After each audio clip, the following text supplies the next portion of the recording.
आज की इस वीडियो में लोग देखने वाले हैं कक्षा 10वीं की भौतिक विज्ञान का पहला चैप्टर। तो पहला चैप्टर आपका जो है प्रकाश का परावर्तन तथा अपवर्तन। तो इसके जो हम लोग न्यूमेरिकल्स कर रहे हैं और इसमें आज की जो टॉपिक हमने ले रखा है अपवर्तनांक वाले आंकिक प्रश्न। यानी आज की टॉपिक में हम लोग अपवर्तनांक से संबंधित क्वेश्चन को हल करने वाले हैं।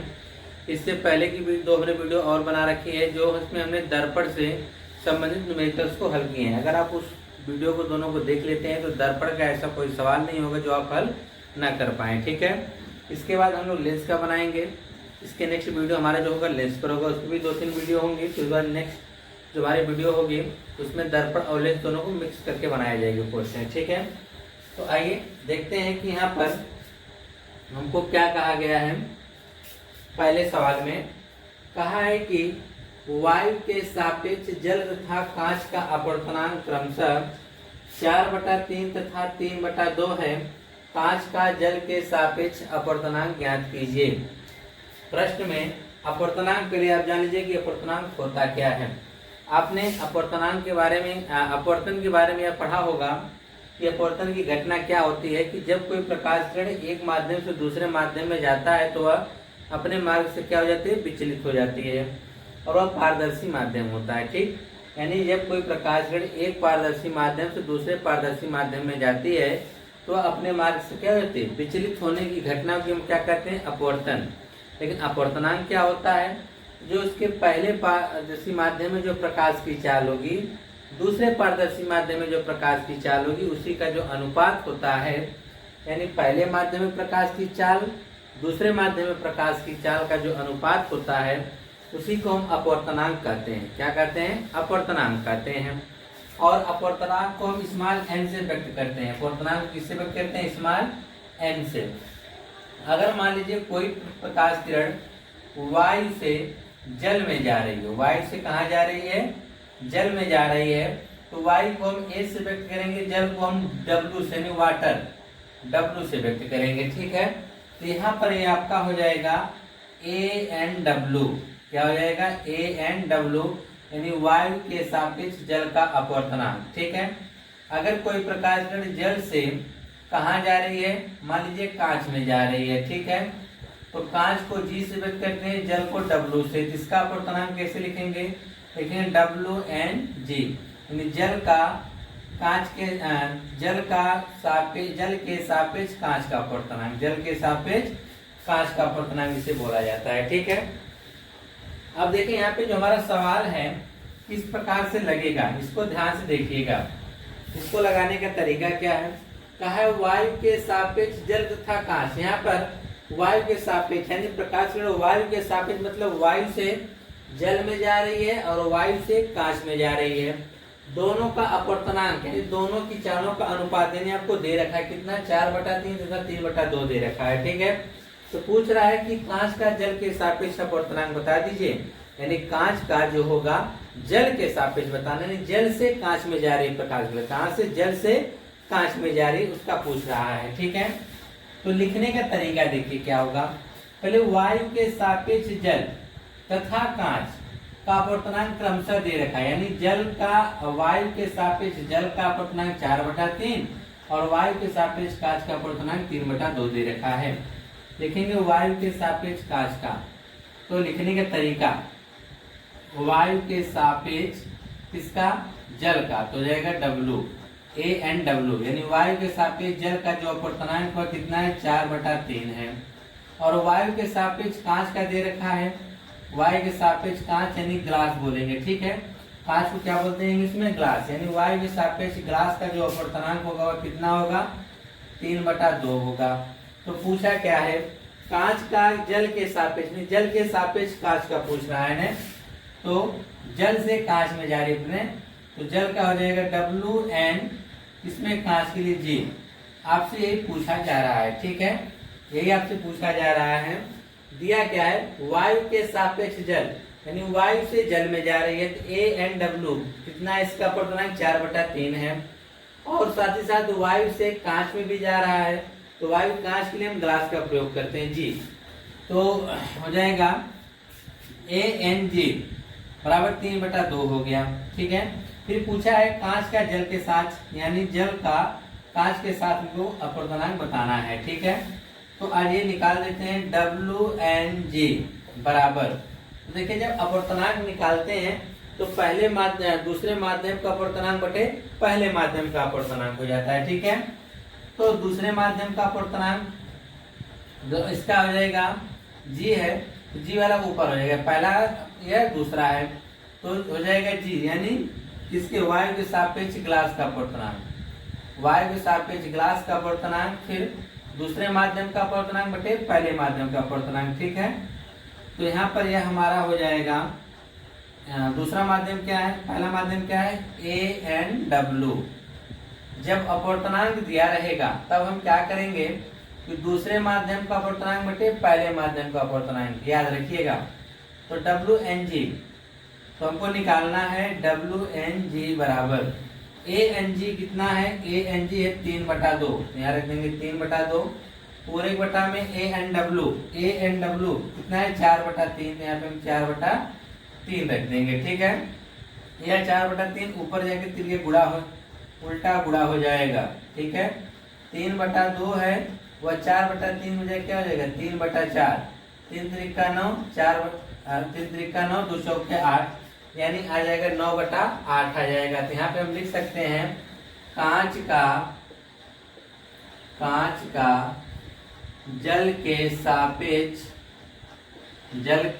सापेक्ष अपवर्तनांक कितना होगा 9/8 होगा, कितना होगा 9/8 होगा। देखिए अपवर्तनांक वाले क्वेश्चन में बहुत आसानी से आप लगा सकते हैं, इसमें ज्यादा कुछ करना होता नहीं है, बस इसमें आपको यह ढूंढना पड़ता है कि किसमें से प्रकाश किसमें जा रहा है। देखिए कहा वायु के सापेक्ष, यानी वायु के सापेक्ष यानी जल में, यानी वायु से जल में जा रहा है और वायु से कांच में भी जा रहा है प्रकाश किरण। ठीक है, इसका अपवर्तनांक मतलब इनकी चारों का अनुपात दे रखा है, कितना दे रखा है, वायु से जब जल में जाए तो उसका अपवर्तनांक 4/3, यानी वायु के सापेक्ष जल का अपवर्तनांक 4/3 दे रखा है। ठीक है, फिर वायु के सापेक्ष कांच का अपवर्तनांक, यानी वायु में प्रकाश की 4 और कांच में प्रकाश की 4 का जो अनुपात आया वह 3/2 आया है, उसी को अपवर्तनांक बोला जा रहा है। वायु के सापेक्ष कांच यानी ग्लास का अपवर्तनांक 3/2 है, तो पूछ रहा है कांच का जल के सापेक्ष, यानी जल से कांच में जाएगा, तो जल के सापेक्ष कांच का अपवर्तनांक हमको ज्ञात करना है। तो गया जल के सापेक्ष कांच का अपवर्तनांक, सूत्र होता है जब अपवर्तनांक निकाल लेते हैं, अपवर्तनांक पता हो तो वहाँ पर हम क्या करते हैं दूसरे माध्यम का अपवर्तनांक बटे पहले माध्यम का अपवर्तनांक। दूसरा माध्यम क्या है ग्लास, तो ग्लास का अपवर्तनांक बटे कांच का पानी का अपवर्तनांक हो जाएगा वाटर। तो इसके बाद हमने ANG का मान रख दिया 3/2 रख दिया, और उसके बाद यहाँ पर ANW यानी जल का अपवर्तनांक रखना था 4/3 रख के हल किया तो 9/8 आ गया, यही हमारा कांच का जल के सापेक्ष अपवर्तनांक आ गया। ठीक है, ठीक इसी प्रकार से नेक्स्ट क्वेश्चन हमारा है दूसरा।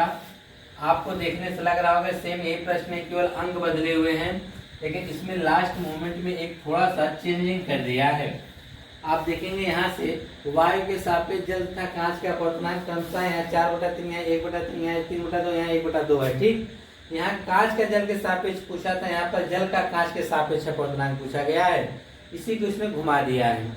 जब घुमा दिया तो अब कैसे आप लगाएंगे, प्रोसेस वही है, कहा है वायु के सापेक्ष जल, क्या बोला है वायु के सापेक्ष जल, तो हो जाएगा वायु के सापेक्ष जल का अपवर्तनांक कितना है 1/3, वायु के सापेक्ष कांच का हो जाएगा ANG कितना हो जाएगा 1/2। पूछा किसका है, जल का कांच के सापेक्ष, यानी कांच से जल में जा रहा है, यानी कांच से कहाँ जा रहा है जल में जा रहा है, कांच का हो जाएगा GNW। आपको यही निकालना है GNW, यानी ग्लास के सापेक्ष कांच का अपवर्तनांक, नहीं सॉरी कांच के सापेक्ष जल का अपवर्तनांक। ठीक है, तो हमको ये निकालना है कि GNW, दूसरा माध्यम जल, जल के लिए क्या हो जाएगा ANW बटे पहला माध्यम हमारा क्या है ग्लास, तो हो जाएगा ANG। तो ANW का मान क्या है 1/3, पूरे के बटा में अगर आप ध्यान से देखेंगे ANG कितना है 1/2 है, कितना हो जाएगा 1/2।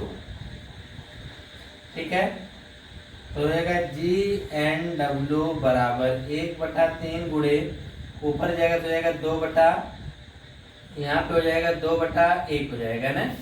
तो यहाँ पे गुणा करेंगे 2 1 कम 2 बटा क्या आ जाएगा 3, यानी ग्लास के सापेक्ष वाटर यानी कांच के सापेक्ष जल का अपवर्तनांक कितना आएगा 2/3 आएगा। यहाँ पे हम लिख सकते हैं जल का कांच के सापेक्ष अपवर्तनांक कितना होगा 2/3 होगा। कितना होगा 2/3 होगा। देखिए कितना सिंपल से था। हमको दिया था वायु के सापेक्ष जल यानी वायु के में प्रकाश की चाल और जल में प्रकाश की चाल का अनुपात 1/3 यानी वायु के सापेक्ष जल का अपवर्तनांक दे दिया गया है। फिर वायु के साथ कांच का अपवर्तनांक 1/2 दिया गया है। पूछा है जल का कांच के सापेक्ष यानी कांच के सापेक्ष जल का अपवर्तनांक पूछ रहा है। GNW बराबर ANW हो जाएगा क्योंकि दूसरा माध्यम क्या है जल, तो दूसरा माध्यम ऊपर पहला माध्यम नीचे ग्लास। ठीक है, मान रख के हल किया तुमको क्या मिल गया 2/3 मिल गया। ठीक है, यह तो था आपका दूसरा। अब इस तरह से अगर कोई भी सवाल आपसे पूछेगा तो आप आसानी से लगा लेंगे। ठीक है ना, जो देगा उसको लिखेंगे, जो पूछेगा या ध्यान देंगे किसके सापेक्ष यानी कांच के सापेक्ष कहेगा तो कांच से दूसरे में जा रहा है। ठीक है, इस चीज का ध्यान रखेंगे। ठीक है, पूछा है ना कांच के सापेक्ष जल तो कांच से जल में जा रहा है, जल के कांच का सापेक्ष जल तो जल से कांच में, दूसरे में पूछा है जल का कांच के सापेक्ष यानी कांच से जल में जा रहा है। ठीक है, दोनों हमने डिफरेंट समझा दिया है आपको। तो आइए तीसरा वाले में क्या कहा है आपसे। तीसरा सवाल बहुत इजी है। क्या है निर्वात तथा कांच में प्रकाश की चाल 3×10⁸ मीटर प्रति सेकंड तथा 2×10⁸ मीटर प्रति सेकंड है तो कांच का निरपेक्ष अपवर्तनांक ज्ञात कीजिए। यहाँ पे निरपेक्ष अपवर्तनांक पूछ रहा है। निर्वात में प्रकाश की चाल, निर्वात में प्रकाश की चाल कितना है 3×10⁸ मीटर प्रति सेकंड तथा कांच में प्रकाश की चाल कितना है, कांच में प्रकाश की चाल कितना है 2×10⁸ मीटर प्रति सेकंड। तो पूछ रहा है कांच का निरपेक्ष अपवर्तनांक, पूछा है कांच का निरपेक्ष अपवर्तनांक हमसे यही पूछ रहा है। तो आइए निरपेक्ष अपवर्तनांक में हम जानते हैं क्या होता है। निरपेक्ष अपवर्तनांक अच्छा किसका निकाल रहे हैं कांच का, तो यहाँ लिख सकते हैं कांच का निरपेक्ष अपवर्तनांक। इसमें क्या होता है एक माध्यम आप पे निर्वात होता है, लिख देंगे निर्वात में प्रकाश की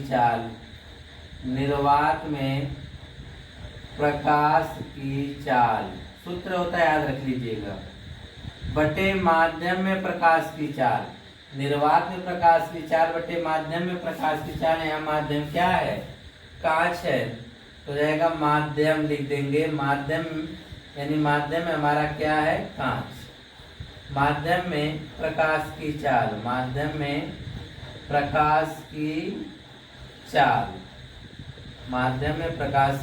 चाल तो अपवर्तनांक n बराबर हम लिख सकते हैं निर्वात में प्रकाश की चाल कितना है 3×10⁸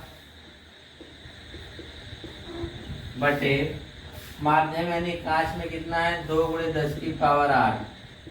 इससे यह कट जाएगा तो n बराबर आ जाएगा 3/2 भाग करके देखेंगे क्या आएगा 1.5 आ जाएगा। कितना आ जाएगा 1.5।